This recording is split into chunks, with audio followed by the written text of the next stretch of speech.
आज इस वीडियो में राज्य के अनिवार्य तत्व बताएंगे। यानी राज्य मतलब पहले जो इसको देश के नाम से जाना जाता था और राज्य के अनिवार्य तत्व में 4 मुख्य रूप से होना जरूरी है। क्षेत्र का होना जरूरी है, जनसंख्या का होना जरूरी है और संप्रभुता का होना चाहिए और शासन का होना चाहिए। तो यानी बिहार भी एक राज्य है, लेकिन बिहार में ये चारों नहीं है। बिहार में क्षेत्र भी है, जनसंख्या भी है, लेकिन संप्रभुता नहीं है और ये शासन भी है। बिहार में नीतीश कुमार का शासन और संप्रभुता केवल संसद के पास होती है। संसद के पास होती है, यानी पीएम के पास। तो इसलिए ये जो राज्य है ये भारत यानी देश के नाम से ये जाना जाता है।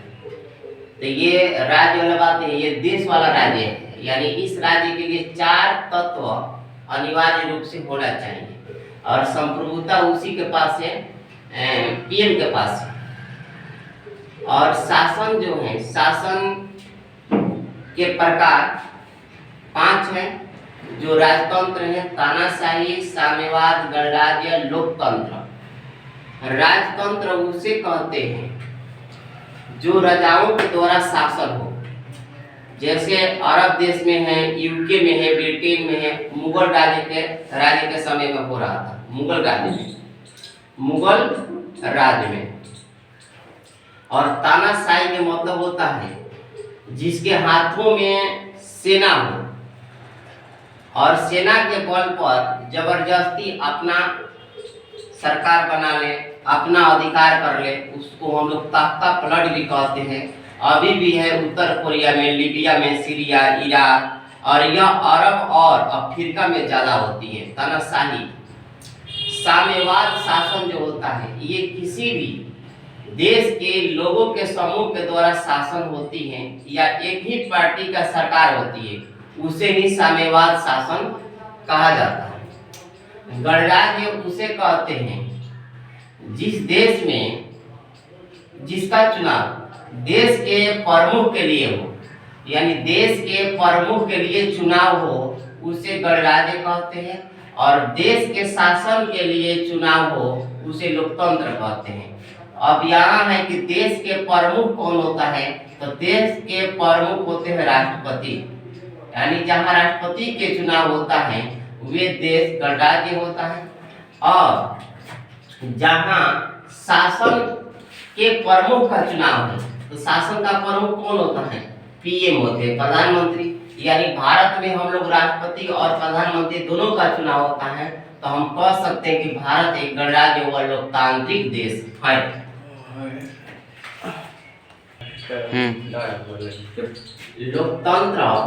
लोकतंत्र को 2 भागों में बांटा गया है। लोकतंत्र को 2 भागों में। लोकतंत्र के 2 भाग है, एक अप्रत्यक्ष लोकतंत्र और दूसरा प्रत्यक्ष लोकतंत्र होता है।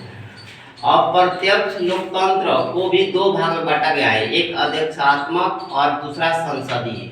लेकिन अब अप्रत्यक्ष को पहले समझ लें। अप्रत्यक्ष मीन्स होता है कि हम संसद भवन में सभी लोग यानी देश के सभी लोग नहीं बढ़ सकते हैं, इसलिए उसको अप्रत्यक्ष लोकतंत्र कहते हैं। जैसे भारत है, भारत में जनसंख्या अधिक है, इसलिए हम लोग दिल्ली में जो संसद भवन है उसमें हम लोग सभी लोग नहीं बढ़ सकते हैं, इसलिए इसको अप्रत्यक्ष लोकतंत्र के द्वारा ये होता है। और दूसरा होता है कि प्रत्यक्ष लोकतंत्र किस देश में होता है, जिस देश की आबादी कम हो। जिस देश की आबादी कम हो वहाँ ये लोकतंत्र संभव है। जैसे ब्रिटेन में संभव है, जहाँ छोटे देश है, जहाँ सभी लोग संसद भवन में बैठकर अपना बातचीत कर सकते हैं, तो वहाँ के जो देश में जो लोकतंत्र होगा वो प्रत्यक्ष होगा, यानी सभी के सामने बातचीत होगा। लेकिन भारत में ये संभव नहीं है। भारत में जो लोकतंत्र है अप्रत्यक्ष लोकतंत्र है, क्योंकि भारत में जनसंख्या अधिक है, इसलिए इसे अप्रत्यक्ष लोकतंत्र कहा जाता है। क्योंकि सभी लोग संसद भवन में नहीं बैठ सकते हैं, क्योंकि उतना बड़ा नहीं बनाया गया है। और इसको भी दो भाग में है, एक अध्यक्षात्मक और दूसरा हो गया संसदीय। तो इनमें भी अध्यक्षात्मक किसको बोलते हैं और संसदीय किसको बोलते हैं?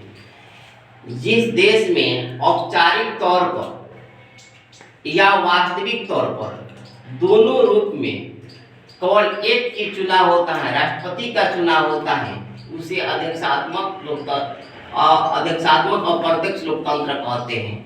और जिस देश में औपचारिक रूप में राष्ट्रपति का चुनाव होता है और वास्तविक रूप में प्रधानमंत्री का चुनाव होता है, उसे हम अप्रत्यक्ष संसदीय लोकतंत्र कहते हैं। जैसे ये भारत में है, भारत में राष्ट्रपति और प्रधानमंत्री दोनों का चुनाव होता है, इसलिए हम कहेंगे भारत का जो लोकतांत्रिक संसदीय अप्रत्यक्ष लोकतंत्र है, यानी भारत में संसदीय, जबकि ये अध्यक्षात्मक जो है ये यूएसए में है। जैसे यूएसए में राष्ट्रपति का केवल चुनाव होता है।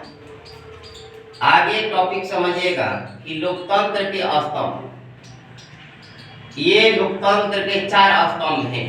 एक है विधायिका, दूसरा है कार्यपालिका, तीसरा है न्यायपालिका और चौथा है पत्रकारिता।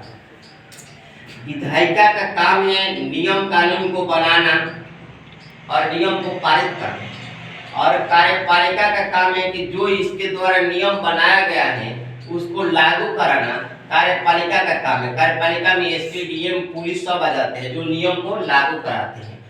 और इस नियम को यदि लागू नहीं करेंगे लोग तो वे न्यायपालिका क्या करते हैं, उसको सजा देते हैं। तो वे न्यायपालिका उसको सजा देंगे नहीं लागू करने को।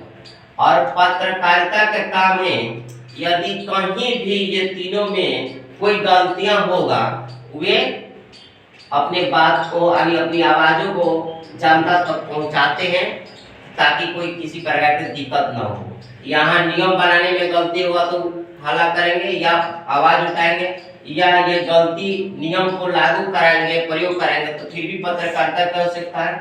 या न्यायपालिका में यदि गलती कोई फैसला देंगे तो फिर भी ये पत्रकारिता वहाँ आवाज को उठाएंगे।